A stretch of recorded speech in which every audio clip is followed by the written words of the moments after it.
আমি আপনাদেরকে একটা পরিসংখ্যান বলে দিই, প্রতিদিন গড়ে 2.5 জন করে মুসলমানকে মারা হয়েছে। কত লক্ষ দিনী বোনকে উঠানো হয়েছে তার ঠিক নাই। কত ভাই কারাগারে এখন নির্মম নির্যাতন সহ্য করছেন ঠিক নাই। কতজনকে গুপ্ত হত্যা করে মারা হয়েছে ঠিক নাই। কতগুলো বাচ্চাকে মারা হয়েছে তারও ঠিক নাই। লাস্ট 1 মাসে যদি আপনি দেখেন 20,000 সামথিং, লাস্ট 1 মাসে 20,000 সামথিং, তাহলে আপনি হিসেব করে নেন যে লাস্ট 100 বছরে কত।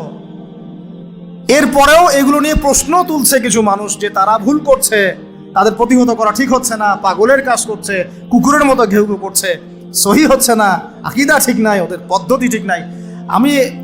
আমি মানে এত বেশি ফেড আপ এই কথাগুলোতে যে এগুলো মুখে উচ্চারণ করতে আমার লজ্জা লাগে, এখন ঘৃণা লাগে, লজ্জা লাগে, বলতে ইচ্ছা করে না।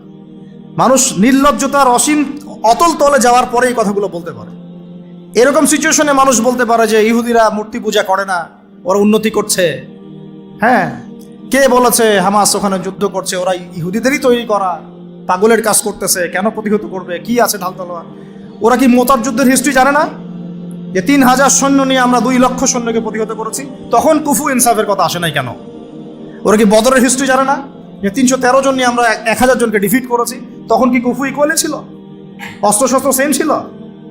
কখনোই মুসলমানরা অস্ত্রশস্ত্র সেম ছিল না। আপনারা জাস্ট মোতার যুদ্ধের হিস্ট্রিটা পড়ে দেখেন কিভাবে তারা লড়ছেন। তো এখন এগুলো বললে অনেক কথা, মূল কথাটা হচ্ছে ওদের উপর যে পরিমাণ জুলুম নির্যাতন মুসলমানদের উপর হয়েছে, এতে তারা বাধ্য হয়েছে এই পথে যেতে। যখন দেয়ালে মানুষের পিঠ থেকে যায় তখন মানুষের এটা করতে মানুষ বাধ্য হয়।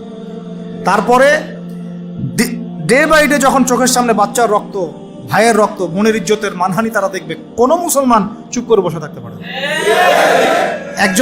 একজন বোনের ইজ্জতের বদলে নবী সাল্লাল্লাহু আলাইহি ওয়াসাল্লাম কি করলেন? পুরো বনু কাইনুকাকে উৎখাত করলেন। একজন রাষ্ট্রদূতকে হত্যা করার অভিযোগে নবী সাল্লাল্লাহু আলাইহি ওয়াসাল্লাম 2 লক্ষ রোমান সৈন্যের এগেনস্টে 3,000 সৈন্য পাঠাই দিলেন। কই মুসলমানরা তো কখনো এরকম করে চিন্তা করে নাই? ওদের 1,000 হলে আমারও 1,000ই হতে হবে। আর আমরাই তো ওদেরকে একা ছেড়ে দিলাম। এখানে আশপাশের আরব রাষ্ট্রের ভূমিকা কি? পুরো বিশ্বের মুসলিম রাষ্ট্রগুলোর কি ভূমিকা? তেল বয়কটের কি ভূমিকা? পণ্য বয়কটের কি ভূমিকা? ঐক্যবদ্ধ সামরিক বাহিনী গঠনের বিষয়ে আমরা কতটুকু তৎপর? আমরা যারা নিউক্লিয়ার মিসাইলস বিলং করি তারাই বা কতটুকু এদেরকে হেল্প করেছি? আমরাই বা আমাদের দায়িত্ব কতটুকু পালন করেছি? এখন যাদের কিছুই নাই শেষমেশ ঢাল তলোয়ার নিয়ে লড়তেছে, ওদেরকে আপনি আঙুল তুলে আন্ডারস্টিমেট করতে যাচ্ছেন? নির্লজ্জ হলে এটা করতে পারেন। যখন আপনার লজ্জা থাকবে না, একটা হাদিস আছে, ইদা লাম তাস্তাহি ফাসনা মা শিত, যখন তোমার লজ্জা বলতে কিছুই থাকবে না, যা ইচ্ছা তাই করতে পারো।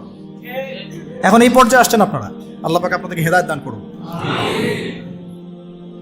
জাতি পুরো স্পষ্ট। আমি একটা কথা বারবার বলি, আল্লাহ পাক কিছু কিছু ইস্যু পৃথিবীতে নিয়ে আসেন কাফের, ফাসেক, মুশরিক, মুনাফিক এবং মুমিন আলাদা করে দেওয়ার জন্য। এই আল আকসা ইস্যু হচ্ছে সেই ইস্যুগুলোর মধ্যে সবচেয়ে বড় ইস্যু। এখন এই অবস্থা চলতেছে, কিন্তু এটা দীর্ঘস্থায়ী হবে না ইনশাআল্লাহ। কারণ আমরা জানি এটা চলতে থাকবে কতক্ষণ পর্যন্ত জানেন? যতক্ষণ পর্যন্ত না তাদের প্রতিশ্রুত মাসিহ, যাকে তারা হত্যার চেষ্টা করেছিল, মনে আছে ঈসা আলাইহিস সালাম, তাকে হত্যা করার চেষ্টা করার কারণে আল্লাহ পাক ওদেরকে এমন একটা আযাব দিবেন, যে আযাবটা হচ্ছে মাসিহুদ দাজ্জালের হাত দিয়ে। কার হাত দিয়ে? আদতে আমরা দাজ্জালকে চিনবো, তারা চিনতেই পারবে না যে সে দাজ্জাল। তারা মনে করবে সেই তাদের ত্রাণকর্তা। নাসারা যারা, তারা মনে করছে খ্রিস্টানরা অপেক্ষায় আছে আমাদের একজন এন্ট্রিক্রাইস্ট আসবে, ইহুদিরা এখন অপেক্ষা করছে যে আমাদের একজন মাসিহা আসবে, যাকে আমরা বলছি মাসি, ওরা বলছে মাসি, আমরা জানি দাজ্জাল। তারপরে আমরা জানি একজন মাসিহুদ দাজ্জাল আসবে, যে আসলে মাসিহ না বরং দাজ্জাল। তিনটা রিলিজিয়নই কিন্তু এই ক্যারেক্টারটাকে খুব ভালো করে আমরা ফোকাস করেছি। এবং আমরা এটা জানি যে মুসলমানদের এই দুর্দশা চলতে চলতে একজন নেতা আল্লাহ পাক নিয়ে আসবেন, যার নাম আল মাহদি, যার নেতৃত্বে ইনশাআল্লাহ তাআলা মুসলিমরা আবারও বিশ্বে ওই জায়গায় যাবে যে জায়গায় ছিল তারা আগে। ইমাম হুসাইন রাদিয়াল্লাহু আনহুর আনফিনিশড জবটা তিনি পূরণ করবেন। এবং এই যে আমি কতজন বীর পুরুষের নাম বললাম, ওই জায়গা উদ্ধার করা, বাইতুল মুকাদ্দাস জয় করা, বাস্তবায়ন করার জন্যই আল মাহদির মতো নেতৃত্ব আল্লাহ পাক নিয়ে আসবেন ইনশাআল্লাহ। এটা সামনে আসবে। কত সালের মধ্যে কত কি আমরা জানি না, এগুলো আমরা কোনো এস্টিমেটও করতে পারবো না। কিন্তু আস্তে আস্তে বিশ্ব ওইদিকে যাবে, এটা নিশ্চিত। এটা নিশ্চিত বিশ্ব ওইদিকে আস্তে আস্তে যাচ্ছে। এবং ওরাও এত সহজে ছাড়বে না। ওরা এতটুকু জায়গায় চাচ্ছে না, পুরো হোলি ল্যান্ডটা চাচ্ছে। আমি প্রথমে বলেছি, পুরো হোলি ল্যান্ডটা ওরা দখল করতে চাচ্ছে।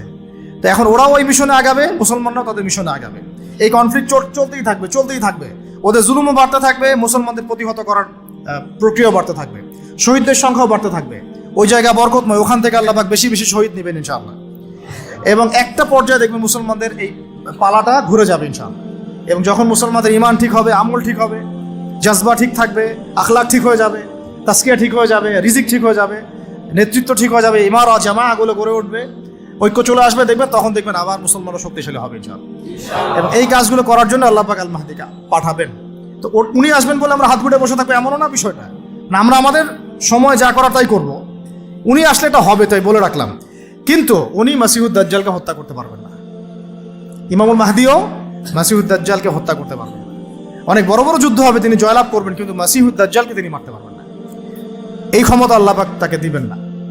আল্লাহ রাব্বুল আলামিন তখন ঈসা আলাইহিস সালামকে পাঠাবেন এই সিরিয়ার দামেশকে, এবং তার হাতে ফিলিস্তিনের বাবেলুদ নামক জায়গায় এই মিথ্যা মাসিহের গর্দান নামানো হবে।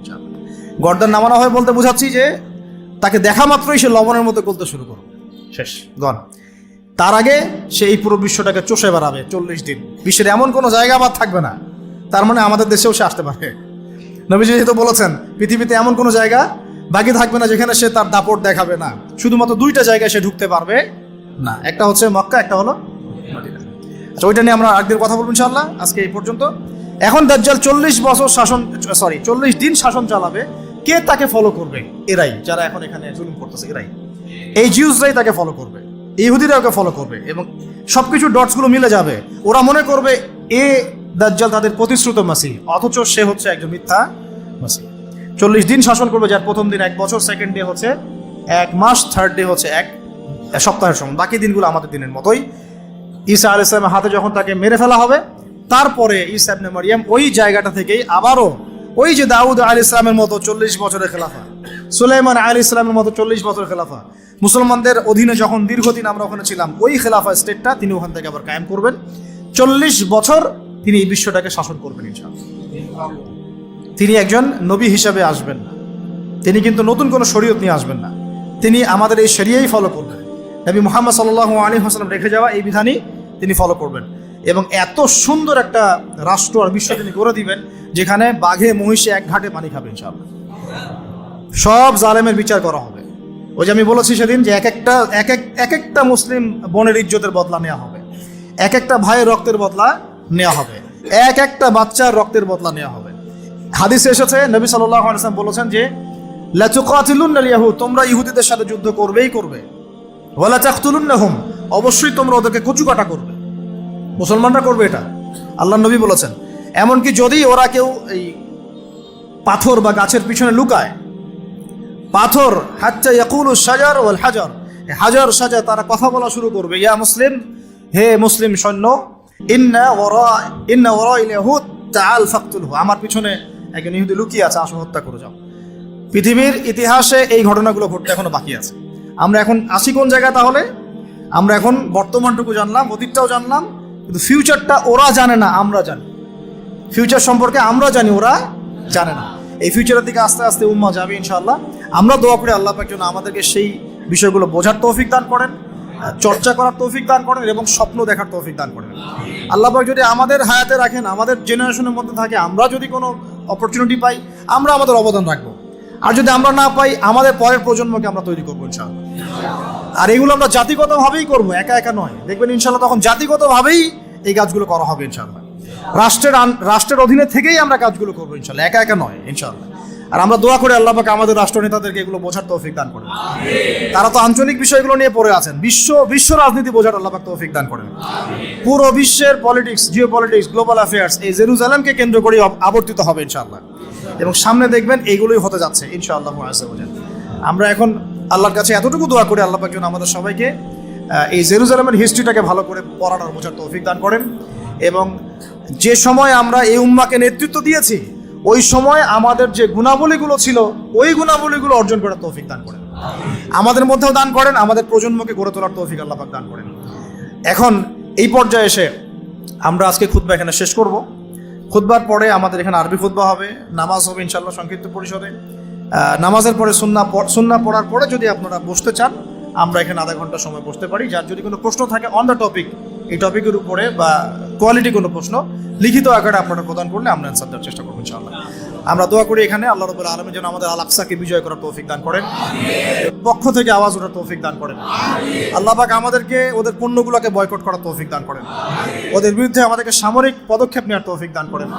আল্লাহ পাক মুসলিম নেতাদেরকে বুঝ দান করেন, তাদেরকে এক টেবিলে বসার তৌফিক দান করেন, ফলপ্রসূ কার্যকরী ভূমিকা রাখার তৌফিক দান করেন, খালি মুখে বড় বড় কথা না কাজে প্রমাণ করার তৌফিক দান করেন। আল্লাহ পাক আমাদের এই মাজলুম ভাইদেরকে সাহায্য করেন, আমাদের এই বোনদেরকে আল্লাহ পাক সাহায্য করেন। আল্লাহ পাক আমাদের এই ভাইদেরকে বাচ্চাদেরকে হেফাজত করেন। আল্লাহ পাক ওদেরকে খাবারের ব্যবস্থা করে দেন, পানির ব্যবস্থা করে দেন। আল্লাহ পাক তাদেরকে জ্বালানির ব্যবস্থা করে দেন। আল্লাহ পাক ওদেরকে জিহাদ করার জন্য যা যা করা লাগে তার ব্যবস্থা করে দেন। আল্লাহ পাক যেন মুজাহিদদের হাতে এই বাইতুল মুকাদ্দাস বিজয় ঘটান। আল্লাহ পাক আমাদের সবাইকে এই আকীদা এই বিশ্বাস লালন করার তৌফিক দান করেন, এই স্বপ্ন দেখার তৌফিক দান করেন। আমিন।